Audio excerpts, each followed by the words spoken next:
So guys, for today's video, I'm gonna make me a Thai chicken wrap. That's the wrap.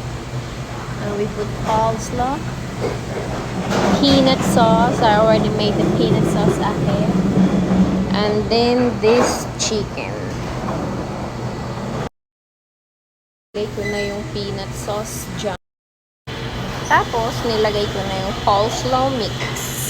Ayan. Tapos, nilagay ko na yung manok. Ayan, nilagyan ko na siya ng manok.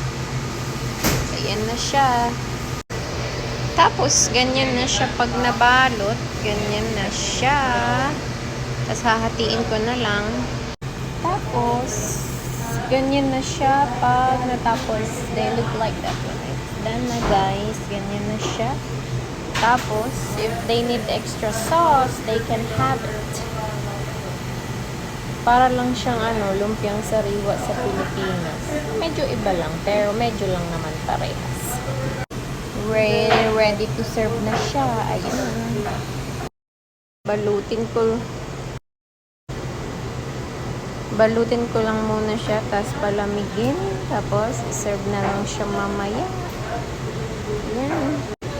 Ang tawag pala niyan dito ay Thai chicken wrap.